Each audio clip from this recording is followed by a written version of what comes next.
सुप्रभात। स्वागत है आपका हमारे इस विशेष कार्यक्रम सुप्रभातम में, जिसमें हम आपके लिए लेकर आते हैं भारतीय ज्ञान परंपरा, जीवन के लिए उपयोगी योग सूत्र, साथ ही बताते हैं स्वस्थ जीवन शैली का महत्व और बेहतर स्वास्थ्य पाने के प्रभावशाली उपाय। साझा करते हैं आपके साथ संस्कृत का ज्ञान और साथ ही होती है भारतीय संस्कृति की झलक। मैं हूं आपके साथ नीतीश भारद्वाज।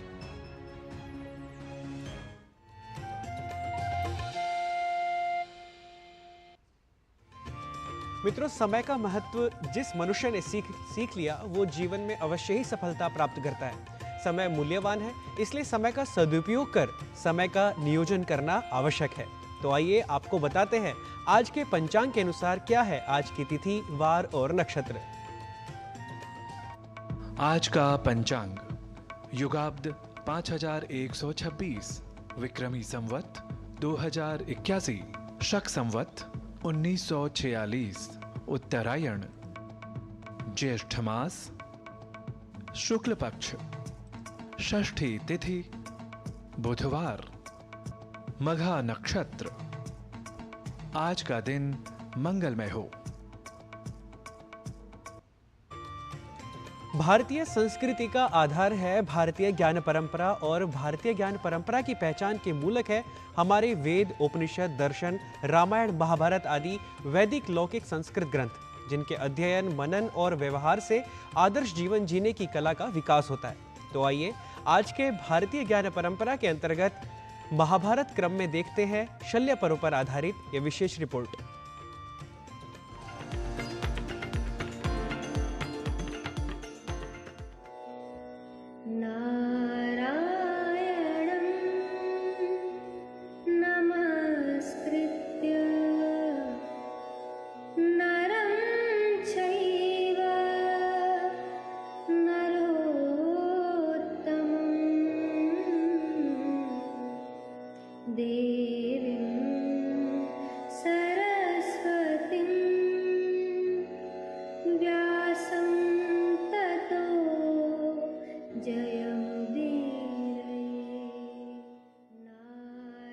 महाभारत का नवा पर्व है शल्य पर्व।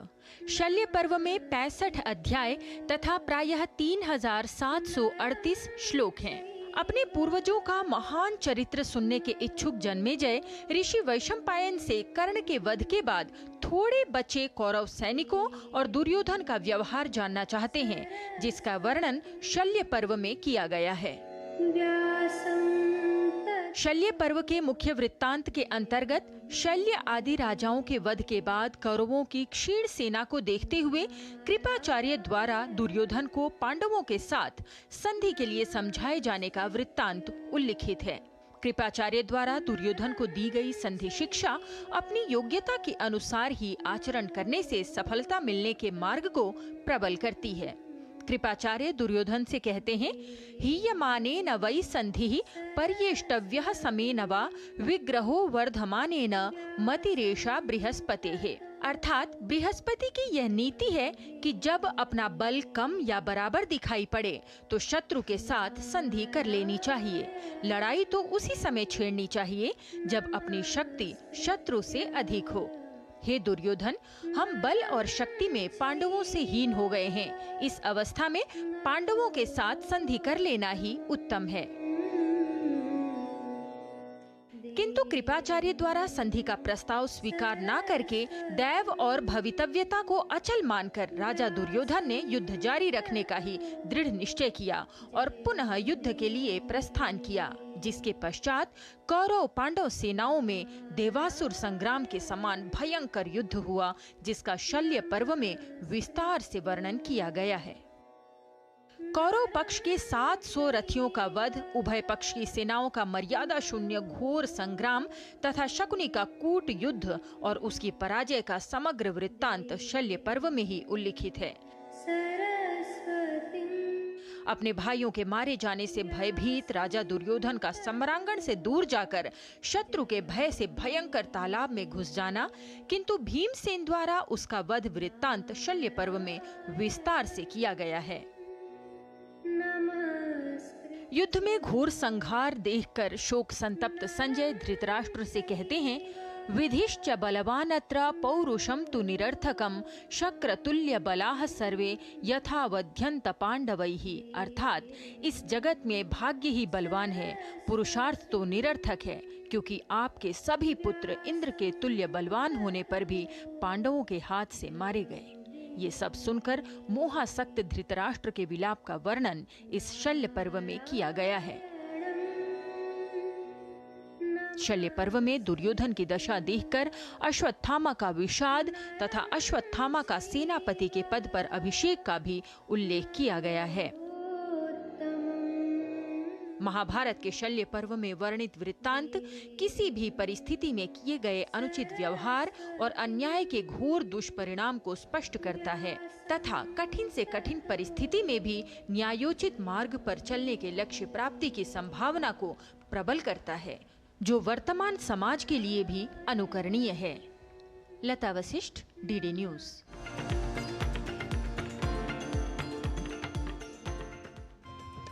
मित्रों, गर्मियों के मौसम में स्वास्थ्य समस्याएं होने की संभावना बढ़ जाती है। ऐसे में स्वास्थ्य के प्रति सतर्क रहने की आवश्यकता होती है।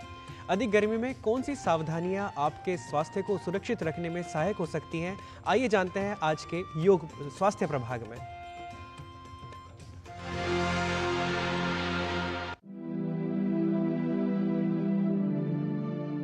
लगातार चढ़ता पारा और बढ़ती गर्मी से स्वास्थ्य के लिए कई खतरे बढ़ जाते हैं।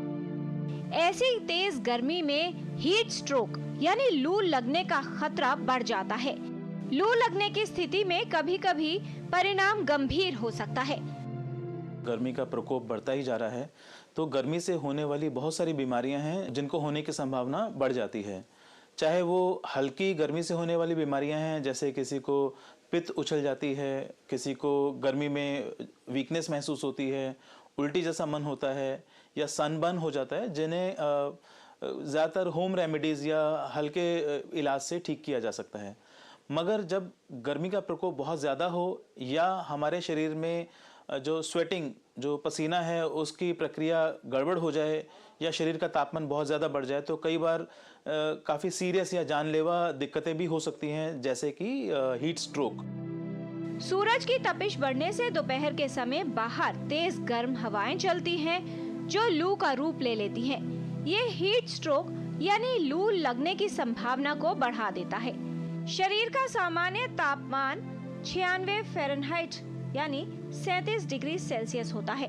वातावरण का तापमान जब 37 डिग्री से अधिक होने लगता है तो शरीर पर इसका नकारात्मक प्रभाव पड़ता है और शरीर को अपना तापमान नियंत्रित करने के लिए अधिक कार्य करना पड़ता है। इसकी वजह से पसीना आना शुरू हो जाता है। वातावरण का तापमान सामान्य से कुछ डिग्री अधिक बढ़ जाए तो शरीर को अपना तापमान नियंत्रित करना मुश्किल हो जाता है। इस कारण शरीर का गर्मी नियंत्रित करने का सिस्टम या मैकेनिज्म बिगड़ने लगता है। गर्मी से होने वाली थकावट, बेहोशी और लू लगने जैसी समस्याएं सामने आने लगती है।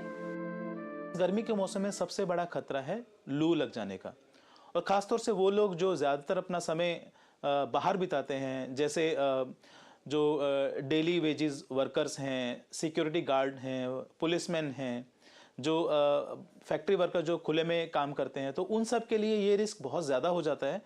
अगर किसी को लू लगती है तो उसमें शुरू के लक्षण आते हैं कि उसे थोड़ा वीकनेस महसूस होती है, प्यास ज़्यादा लगना शुरू होती है, शरीर में पानी की कमी शुरू हो जाती है, धीरे धीरे ब्लड प्रेशर कम होना शुरू होता है, दिल की धड़कन बढ़ना शुरू हो जाती है, जिससे कि पैल्पिटेशन या घबराहट महसूस होती है। अगर ये ब्लड प्रेशर और कम होता है तो थोड़ा भी कोई काम करने में चक्कर आते हैं या वो इंसान बेहोश भी हो सकता है। ऐसे सब कंडीशन में तुरंत फर्स्ट एड देना भी ज़रूरी है, और कई केसेस में ऐसे पेशेंट को तुरंत नजदीक के डॉक्टर को या हॉस्पिटल में ले जाना भी जरूरी हो जाता है। लू लगने का सबसे अधिक खतरा बच्चों और वृद्ध लोगों को होता है, क्योंकि उनके शरीर का तापमान नियंत्रित करने की प्रणाली पूरी तरह से कार्य नहीं करती। जो लोग धूप में अधिक देर तक काम करते हैं, उन्हें भी लू लगने की संभावना होती है।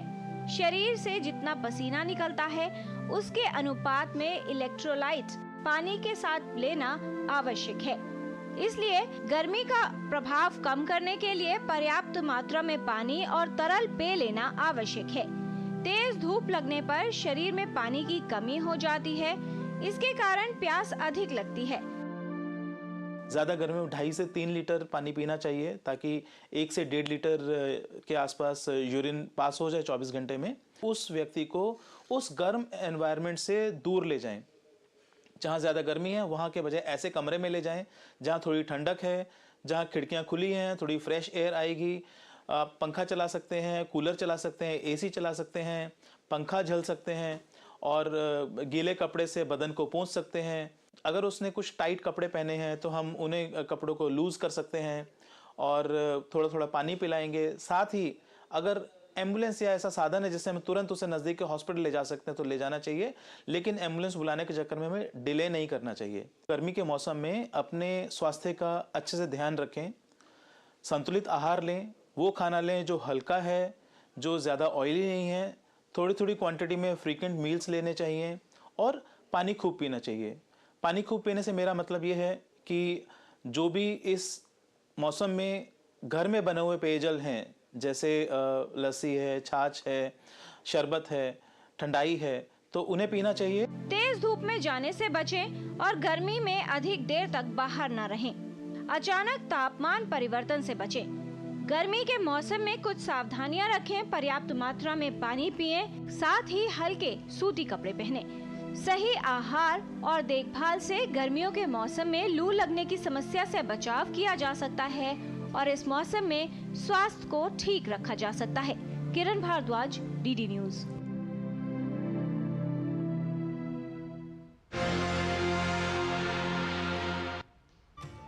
और अब कार्यक्रम में लेते हैं एक छोटा सा विराम। आप देखते रहिए डीडी न्यूज।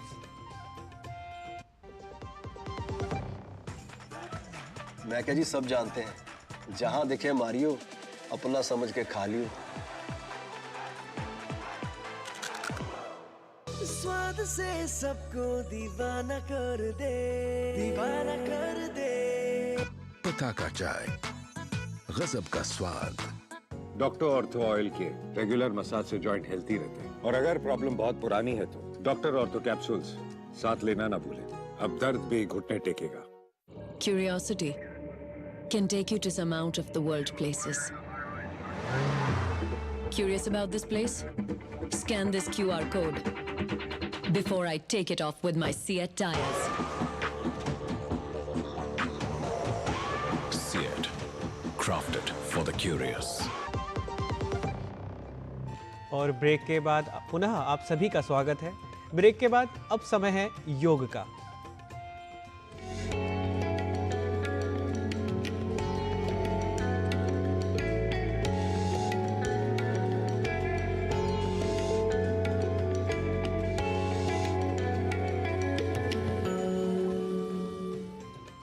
अंतर्राष्ट्रीय योग दिवस के उपलक्ष्य में मित्रों, हम डीडी न्यूज़ पर आपके लिए प्रतिदिन एक योग मंत्र दिखाएंगे।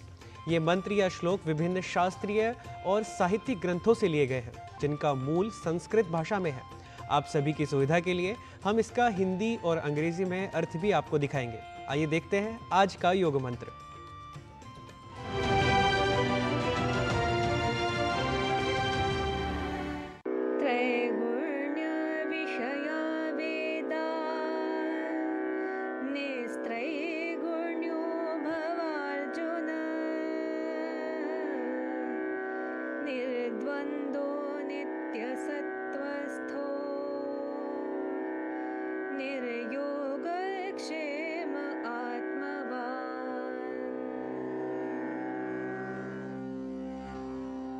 हे अर्जुन, वेदों का विषय 3 गुणों से संबंधित संसार है, पर तुम इन 3 गुणों से ऊपर उठो, किसी भी दुविधा में न रहो, नित्य सत्व में स्थित और योग क्षेम से रहित रहते हुए स्वयं को जानने वाला बनो। The Vedic scriptures tell of the 3 constituents of life, the qualities. Rise above all of them, O Arjuna, above all the pairs of opposing sensations. Be steady in truth, free from worldly anxieties and centered in the self.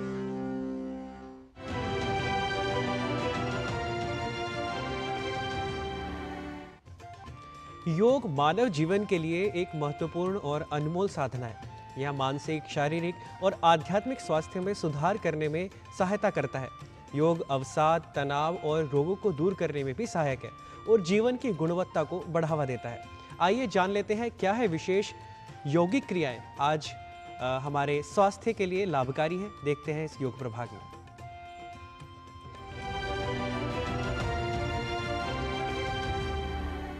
नमस्ते, मैं श्रुति नायर। आइए आज हम कुछ ऐसे आसन देखेंगे जो हम दीवार की मदद से कर सकते हैं। सबसे पहले दीवार की तरफ अपने हाथ को पूरी तरीके से खोलें। जितना हो सके आगे की तरफ झुककर अपने पीठ को सीधा करने की कोशिश। सांस रोकेंगे 6 काउंट। सांस छोड़ते हुए ऊपर आएंगे और रिलैक्स। इसको आप 5 से 10 बार रिपीट कर सकते हैं। दूसरे आसन के लिए अपने हाथों को दीवार पर रखें। सांस लेते हुए अपने दाएं पैर को ऊपर उठाएं।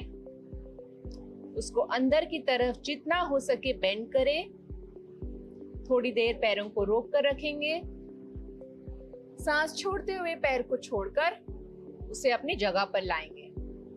दूसरे पैर से भी उसी तरीके से सांस लेते हुए पैर बाहर, उसको बेंड करेंगे अंदर की तरफ,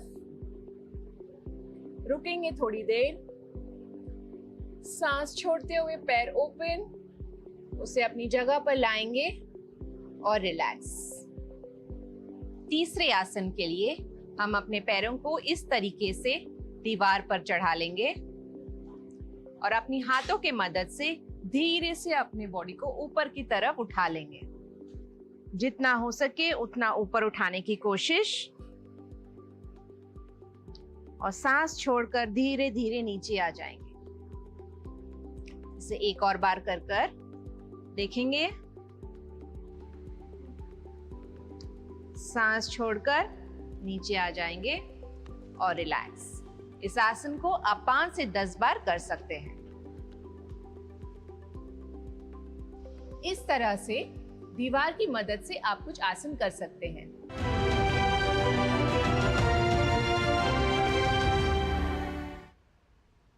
और अब जान लेते हैं संस्कृत के उच्चारण के महत्व के बारे में और कुछ उदाहरणों के साथ चलते हैं हमारी संस्कृत पाठशाला में और जान लेते हैं अपने सहयोगी नारायण दत्त मिश्र से कुछ और उदाहरणों के बारे में।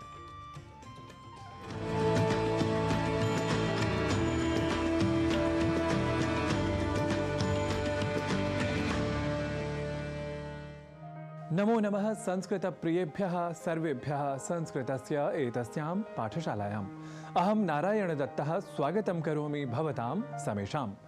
कई बार हम भी संस्कृत भाषा को हिंदी भाषा में सिखाते हुए प्रादेशिक उच्चारण के शिकार हो जाते हैं और बोल जाते हैं स्वागतमस्ते संस्कृत पाठशालायाम, अर्थात संस्कृत को संस्कृत ऐसा बोल जाते हैं और यही हम संस्कृत की विशेषता से स्वयं को दूर कर लेते हैं, क्योंकि हम सभी को पता है कि कैसे और क्यों संस्कृत भाषा अत्यंत वैज्ञानिक और तार्किक स्वरूप से समन्वित है, सजी है। इसलिए हमें संस्कृत को संस्कृत न कहकर संस्कृत यानी त अर्थात तकार के बाद अ या आकार के प्रयोग के साथ उच्चारित करना चाहिए। इसी तरह हम जब राम, मोहन, श्याम, रामायण, महाभारत ये शब्द उच्चारित कर रहे होते हैं तो हमें संस्कृतगत शुद्धतम उच्चारण का बहुत अधिक ध्यान रखना चाहिए। यानी राम को राम, श्याम को श्याम, ऐसे ही रामायण को रामायण और महाभारत को महाभारत न कहें, बल्कि राम, श्याम, रामायण, महाभारत ऐसा कहें। और हाँ, अंग्रेजी के उच्चारण का रामायण और महाभारत में उपयोग बिल्कुल भी न करें। यानी रामायणा, महाभारता ये भी हमें नहीं बोलना। इसी तरह से और भी कई उच्चारण हैं जिसमें प्रादेशिक उच्चारण आ जाता है और कई बार तो हम वैदेशिक उच्चारण भी अपने उच्चारण में ले आते हैं और दोष कर बैठते हैं। जैसे कुछ और शब्द उदाहरण के तौर पर हम जान लेते हैं ताकि हम गलत उच्चारण आगे से ना करें और उन शब्दों के शुद्ध उच्चारण अवश्य करें। तो एक शब्द है सचिवालय, जिसे अक्सर आपने भी सुना होगा सचिवालय इस रूप में, केंद्रीय सचिवालय इस रूप में। वस्तुतः मुख सुख या अनवधानतावश या फिर किसी प्रदेशगत या अन्य भाषागत उच्चारण के प्रभाव में ऐसा बोल दिया जाता है, यानी सचिवालय को सचिवालय बोल दिया जाता है। ऐसे ही कार्यालय को कार्यालय, आवश्यकता को आवश्यकता, भावुकता को भावुकता, लौकिकता को लौकिकता आदि आदि कई शब्द हम ऐसे ही बोल जाते हैं अशुद्ध रूप में। ध्यान देने की बात यह है कि ऐसे शब्दों के प्रयोग के क्रम में यदि हम इन शब्दों के एक एक अक्षर के विन्यास पर ध्यान दे दें तो हम स्वयं ही अपने शिक्षक हो सकते हैं। और संस्कृत में ही नहीं, अन्य भाषाओं में भी संस्कृत से प्रभावित इन जैसे शब्दों के उच्चारण सर्वथा शुद्ध रूप में हम कर सकते हैं। तो आज के लिए अभी इतना ही, और उदाहरणों के साथ हम मिलेंगे अगले अंक में। तब तक के लिए मुझे दें अनुमति। नमस्कार।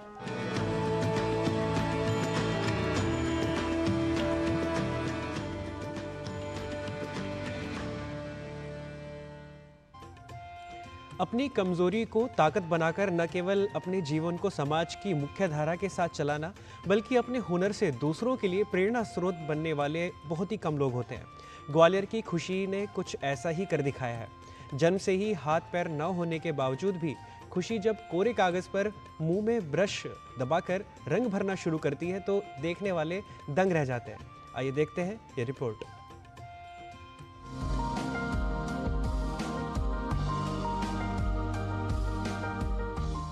चित्रकारी को हाथों का हुनर कहा जाता है, लेकिन जन्म से हाथ पैर ना होने के बावजूद मध्य प्रदेश के ग्वालियर में रहने वाली 16 वर्षीय खुशी बराधिया जब कोरे कागज पर अपने मुंह में ब्रश पकड़कर रंग भरना शुरू करती हैं, तो देखने वाले दंग रह जाते हैं। खुशी ने बचपन से ही अपनी इस दिव्यांगता को कमजोरी नहीं बनने दिया, बल्कि दोगुनी मेहनत करके अपनी चित्रकला के हुनर को निखारा। खुशी ने न केवल चित्रकला के अपने हुनर में महारत हासिल की, बल्कि अपने इस हुनर से वो अपने जैसे अन्य लोगों के लिए प्रेरणा की स्रोत बन गई हैं।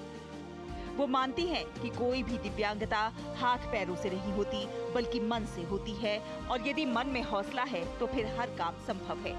खुशी बड़े होकर पढ़ लिख कर कुछ बड़ा बनना चाहती हैं। मैं बचपन से पेंटिंग करती थी।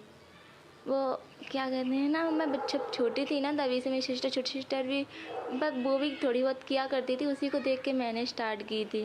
तो अमेठी में मम्मी किस कॉलेज में काम करती थी, उस कॉलेज में मम्मी का इधर ड्राइंग कंपटीशन था, उसमें मैं भाग लिया था, उसमें फर्स्ट आई थी। तब से मैं आज तक पेंटिंग करते आ रही हूँ। खुशी के घर में उनके अलावा उनकी एक छोटी बहन है। घर की आर्थिक स्थिति अच्छी ना होने के बाद भी उनके परिजन खुशी की खुशी के लिए उनके हुनर को प्रोत्साहित कर रहे हैं। खुशी की मां अपनी बेटी की हर संभव मदद करना चाहती हैं। वो खुशी के हुनर और हौसले को गर्व की बात मानती हैं। किसी में कोई कमी होती है ना, तो अड़ोस पड़ोस वाले किस तरीके से उसको देखते हैं, किस तरीके से फीलिंग करते हैं। तो और एक तो ऊपर से बेटी, तो इसका बहुत ज़्यादा हमारे दिक्कतें आई थी। पर मैंने इसके अंदर एक चीज़ मैंने देखा था कि भगवान जिसमें जो कमियां देता है ना, तो उसमें बहुत सारी अच्छाइयाँ होती हैं। तो हमारी बेटी कोई भी काम करती थी तो मुँह से करती थी। तो मुझे और इसको पढ़ाई का शौक़ था, तो मैंने पढ़ाई को तो नहीं कर पाया, बट इसको क्या है ना कि ड्राइंग का इसको हुनर आया, क्योंकि इसकी छोटी सिस्टर करती थी ना, उसके थ्रू इसने भी कोशिश की, और जब इसने कोशिश की तो वो कोशिश इसकी सफल हुई। खुशी ने अपने हुनर और जुनून के आगे तमाम परेशानियों को बौना साबित कर दिया है।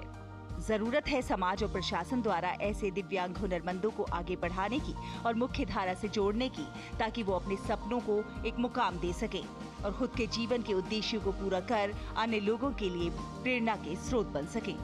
भोपाल से नवीन नायक की रिपोर्ट, डीडी न्यूज।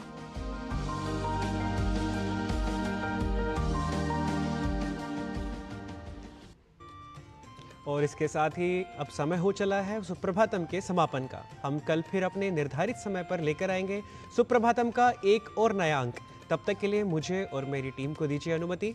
नमस्कार।